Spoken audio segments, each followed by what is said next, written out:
কর্মকর্তা, শিক্ষক মণ্ডলী এবং প্রিয় স্নেহের ছাত্রছাত্রী, অভিভাবক অভিভাবিকাবৃন্দ, প্রত্যেককে আমার শ্রেণীমতো আন্তরিক শুভেচ্ছা, ভালোবাসা, স্নেহ এবং সম্মান জানিয়ে আমার সংক্ষিপ্ত বক্তব্য শুরু করছি। আজকে শিক্ষক দিবস পালিত হচ্ছে,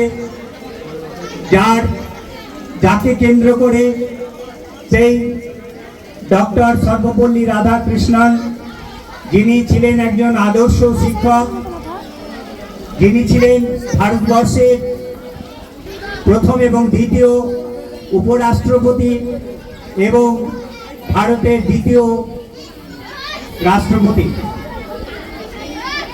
এগুলো তোমরা নিশ্চয়ই আজকে বিভিন্ন অনুষ্ঠানের মধ্য দিয়ে শুনেছো, বিভিন্ন বক্তব্যের মধ্য দিয়ে তোমরা এগুলো জেনেছো। আমি এই বিষয়ে খুব একটা বেশি কিছু বলতে চাইছি না। আমি যেটা বলবো সেটা হচ্ছে, আমি আগেই বলেছি এইটা আমার প্রাণের স্কুল। আমি যেখানে শিক্ষকতা করেছি, আমার অনেক কটা স্কুল আছে জীবনে, আমি এখনো শিক্ষকতা করে যাচ্ছি। আমি প্রায় 39 বছর নসিপুর হাই মাদ্রাসায় শিক্ষকতা করেছি। তারপর এখানে এসেছিলাম 10 মাসের জন্য, সেখানে প্রধান শিক্ষকের দায়িত্ব পালন করেছি। তারপর একটা বিশেষ একটা ভালো সুযোগ আসার জন্য আমি Salar government model school, English medium school, সেখানে গিয়ে শিক্ষকতা করেছি। তারপরেও আমি কিন্তু এখনো শিক্ষকতার পদ থেকে নিজেকে অবসর নিতে পারিনি, কারণ আমি এখনো এটা ইসলামপুরে এখনো বর্তমানে শিক্ষকতা কাজ চালিয়ে যাচ্ছি। যেটা আমি বলবো যে আমরা তোমাদেরকে বর্তমান যে সময়কাল খুব সংকট ক্রান্তি চলছে, ছাত্রদের উপযুক্ত মানুষ করার মতো শিক্ষকরা হয়তো সেই পরিবেশ পাচ্ছেন না, বা আমি বলবো যে কিছু কিছু শিক্ষকের হয়তো কিছু কারণবশত পুরো শিক্ষক সমাজেরই হয়তো সম্মানটা নষ্ট হচ্ছে। তোমরা জানো যে একসময় শিক্ষকদেরকে প্রচন্ড শ্রদ্ধা, ভক্তি, সম্মান করা হতো। বর্তমানে কিন্তু এখন সেই শিক্ষকদের যে সম্মান, যে শ্রদ্ধা, ভক্তি, সেটা ছাত্রদের মধ্যে অনেক কমে গেছে। কারণ অনেকগুলো কারণ। একটা হচ্ছে হয়তো শিক্ষাক্ষেত্রে ভবিষ্যতে তারা যে কিছু একটা কর্মসংস্থানে যেতে পারবে এমন কোনো দিশা হয়তো এই শিক্ষা ব্যবস্থার মধ্যে খুব একটা নেই। কারণ আমরা হয়তো সবাই কিছু পুঁথিগত শিক্ষার দিকে আমরা ঝুঁকি, কিন্তু আমরা প্রকৃত মানুষ হওয়ার চেষ্টা করি না। আমাদের যারা শিক্ষাগুরু আছেন, যেমন স্বামী বিবেকানন্দ বলেছেন যে education is the perfection already in man.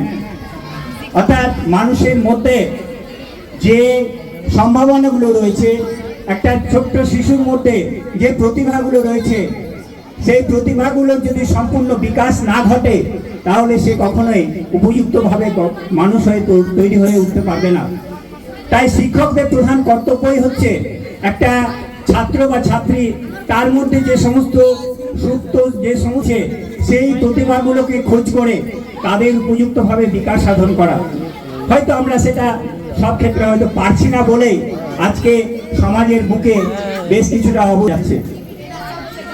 শিক্ষক আমরা যে আজকে যার জন্য এই জন্ম বার্ষিকী, আজকে সেই মহামানব সর্বপল্লী রাধাকৃষ্ণন, যিনি ছিলেন একজন আদর্শ শিক্ষক, তিনি ছাত্রদেরকে এত বেশি ভালোবাসতেন।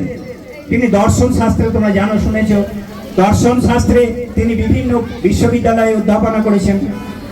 দেশ বিদেশের বহু স্থানে গিয়ে সেখানে বিভিন্ন ধরনের বক্তব্য রেখেছেন এবং দর্শনের উপরে তার যে চিন্তাধারা, ভারতীয় সংস্কৃতি, বিভিন্ন ধর্মের সঙ্গে যে দর্শনের চিন্তা, প্রাচ্য এবং পাশ্চাত্যের মধ্যে যে সমস্ত মিলন, এই সমস্ত বিভিন্ন বিষয় নিয়ে তিনি গোটা বিশ্বে একটা সেরা শিক্ষকের সম্মান তিনি লাভ করেছেন। তার যখন জন্মদিন ছিল 1962 সাল, যখন তিনি সবে রাষ্ট্রপতি হয়েছেন, তখন তার জন্মদিনে ছাত্ররা যখন তার কাছে এসে বলে যে স্যার আজকে আমরা আপনার জন্মদিন পালন করব, কিন্তু সেই সর্বপল্লী রাধাকৃষ্ণন আদর্শ শিক্ষক বলেছিলেন যে তোমরা আমার জন্মদিন বলে নয়, তোমরা যদি এই দিনটাকে শিক্ষক আমি বেশি ধন্য হব। তারপর থেকে 1962 সাল থেকে এই শিক্ষক দিবস বিভিন্ন জায়গায় সাড়ম্বরে পালিত হয়ে আসছে। তিনি ভারতরত্ন, ভারতের যে সর্বোচ্চ সম্মান তিনি লাভ করেছেন। তিনি তার জন্য নোবেল কমিটিকে বিভিন্নভাবে 12 বার 13 বার তার নাম ঘোষণা করে পাঠানো হয়েছিল ভারতবর্ষ থেকে। হয়তো যদিও বা তিনি সেই পুরস্কার লাভ করেননি, কিন্তু তিনি বহু পুরস্কার পেয়েছেন। তিনি বিভিন্ন দেশে বিভিন্ন সম্মানে ভূষিত হয়েছেন। তিনি কখনো নাইট উপাধি পেয়েছেন, তিনি কখনো টেম্পলটন প্রাইজ পেয়েছেন, পুরস্কার পেয়েছেন, কখনো জার্মান থেকে শান্তি পুরস্কার পেয়েছেন। তিনি ভারতবর্ষে তো সব থেকে যে বড় যে সম্মান ভারতরত্ন তিনি পেয়েছেন। তারপরে ব্রিটিশ থেকে তিনি ব্রিটিশ সাম্রাজ্যে তিনি ফেলোশিপ পেয়েছেন। এই ধরনের তার প্রচুর সম্মান ছিল। তার কিরকম ছাত্র দরদি ছিল সেটা বোঝেন। তিনি যখন দর্শনের ক্লাস নিতেন তখন তার সমস্ত বক্তব্য শোনার জন্য অন্যান্য ক্লাসের ছেলেরাও তার সেই বক্তব্য এ অধ্যাপনার কাজ শুরু করেন। মাদ্রাজ বিশ্ববিদ্যালয়, মহীশূর বিশ্ববিদ্যালয়,